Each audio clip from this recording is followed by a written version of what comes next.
It's truly horrible. And Raymond, you know this better than anybody. They're afraid that my father is going to run in 2024, and they're afraid that he's going to win. So they don't look at corrupt Hunter Biden. They don't look at the fact that he's taking money from China and the Ukraine and other countries, and he's selling his finger paintings for $500,000 to undisclosed people. No, they don't care about any of that. They care about going after innocent, great human beings. Alan Weisselberg is one of them, and taking out Donald Trump and going after a political opponent.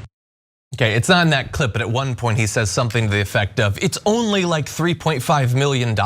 He did mention. Oh, he did say that clip? Yeah. I gotta start paying attention. But anyway, I honestly didn't hear it. This coffee needs to be even stronger, perhaps. No. But anyway, that's not an argument, and like bringing up Hunter Biden's not an argument, dude. Don't try to make us buy that you fundamentally are aggrieved by the idea that a rich guy might make money off of who his dad is. I don't think that that's something that really keeps you up at night. Yeah, my two favorite parts of that was like, it's only $3.5 million that we stole, and you guys are making a big deal out of this. Did you know New York is dirty now? He said it's dirty and disgusting. Like, I don't. You know that's going to be where they get your jury from eventually. So I don't know that the jury's going to be moved by it. Guys, it's only $3.5 million. I mean, you guys didn't steal $3.5 million over lunch. That's why they keep saying, like, is this all you got? We stole way more than that, right? Yeah. So that's not a good defense, and not what you should say on TV when you're a member of the Trump organization. The Trump organization has also been charged, and that could be used against you. Ladies and gentlemen of the jury, we'd like to play a clip of Eric Trump, executive vice president for the Trump organization. And then the squirrel thing was great. Like, Hunter Squirrel Biden. Yeah. It's a big thing to do. Hunter Biden could be like the most corrupt person in the world. That has literally nothing to do with whether or not your company committed crimes. Yeah, in a best case scenario, you're saying, Your Honor, did you know there are other criminals in the world? Yes, but they're not on trial here. You are, and that is not a great defense. Yeah, the defense that they have right now, at least in terms of keeping their base in line and donating, is that, as I alluded to in the intro, if you're watching Fox, like, at least in the thing with Eric Trump, they're talking about it. Like, they just bring him on to defend Weisselberg. There's no critical pushback or anything. But the night before the charges, when we knew the charges were coming, Sean Hannity had a town hall with Donald Trump and didn't bring it up. How do you have the former president? His company is facing criminal charges, and you just don't even talk about it. You're not going to answer, but I have to ask: where are you in the process of? Or let me ask you this, without giving the answer what the answer is, have you made up your mind? Yes. First, his prospects of running. Is he planning on running in 2024? He hasn't really committed to it yet. However, a close confidant of his told Vanity Fair, knowing Trump, he'll dangle it right up to the New Hampshire primary filing deadline. So look, I think he's gonna run. He loves the limelight, he loves the spotlight. He's already doing rallies. I mean, that's like his favorite part about running. He loves to do these rallies and be in front of people. So I think he's gonna do it, but we'll see. Now, in regard to Nikki Haley, here's what he had to say. Well, every time she criticizes me, she uncriticizes me about 15 minutes later. I guess she gets the base.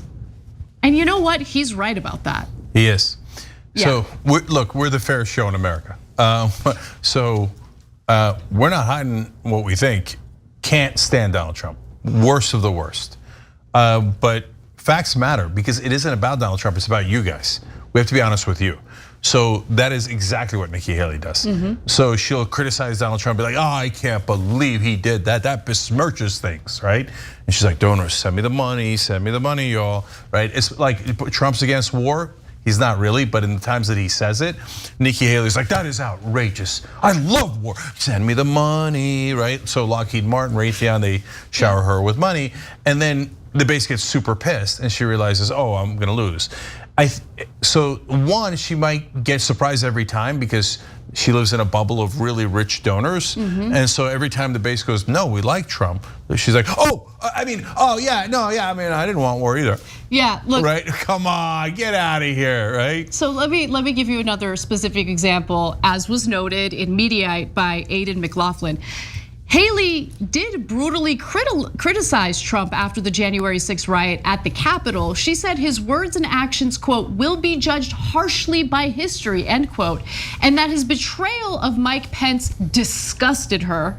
Months later, Haley said she would support Trump in 2024 if he decided to run. She has lavished him in praise in speeches since. So look, one of the, I guess, upsides, if you want to call it that, about Donald Trump's presidency and even what we're experiencing now is how he proved that conservative politicians are weak little babies and it's incredibly easy to make them bend to your will. Right? And that they're unprincipled. Like they really don't have any guiding principles other than their self-preservation and their self-interest. Which is why, like, my favorite case study in this is Jeff Sessions.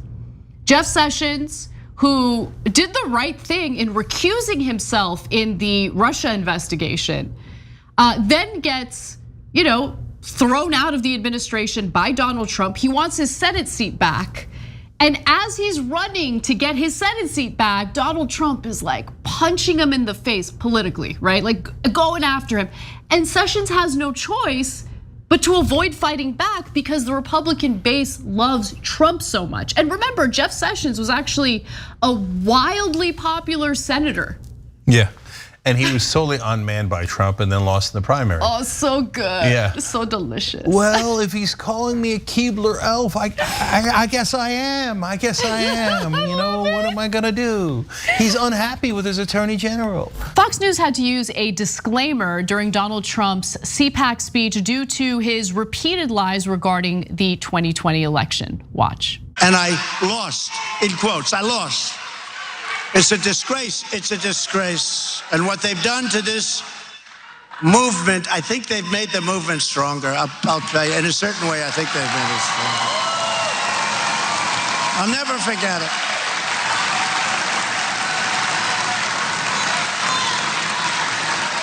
On election night, we did so much better than they ever thought in their wildest imagination that they just said, the hell with it, let it go.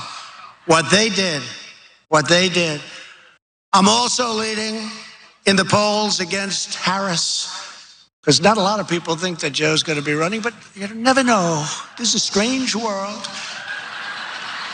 And everyone else who's going to run on the radical left, whether it's on the Democrat side or I love my Republicans, but we're really kicking their ass too.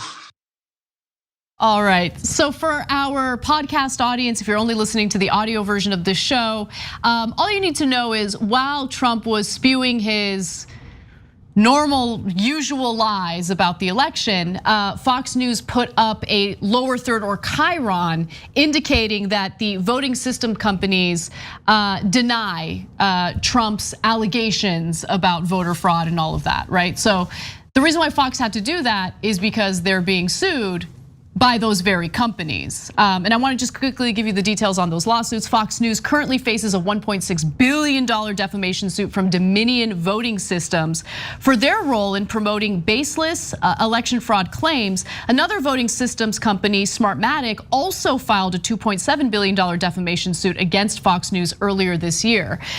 So they had to basically correct Trump's errors as a result of the lawsuit they're facing from these companies.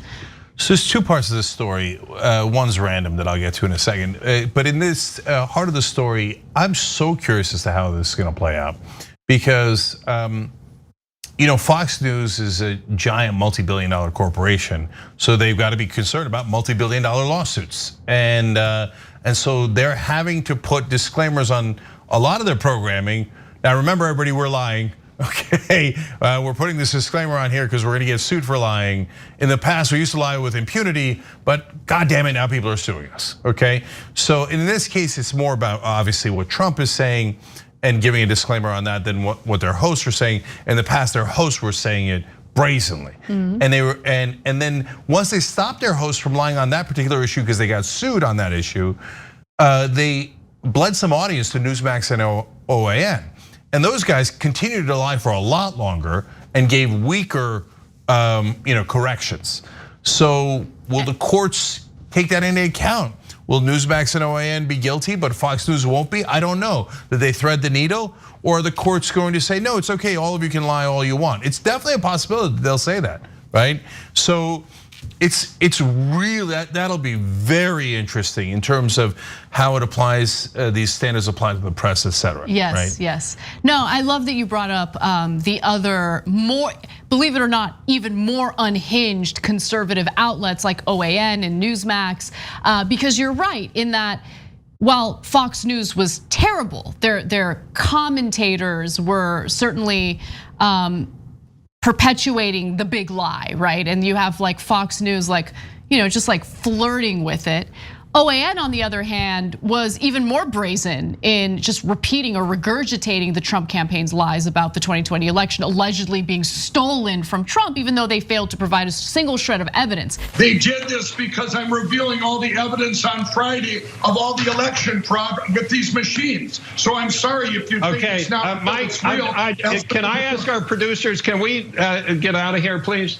I don't want to have to keep going over this. Actually, we at Newsmax have not been able to verify any of those allegations that you're Mike, hold on a second. Everybody hold on a second. Mike, hold on 1 second.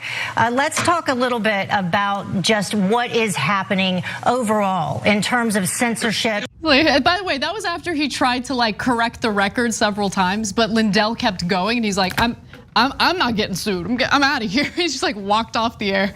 It's so good. Walked off the set. No, that was just awesome. Because look, there's a small possibility they would hold anchors personally responsible. So he's like, what am I gonna do? I'm gonna lose my house because I let this idiot spew lies that everyone in the building knows is a lie. We all know it, that's why we all had to issue corrections. Because if they thought they were gonna win the case, because the election actually was stolen, truth is a defense against all of these claims. They could easily say, no, it's true, and keep saying it on air, right? Nope, they don't do that at all. Exactly. I mean, he like hair on fire. And then she talks about censorship.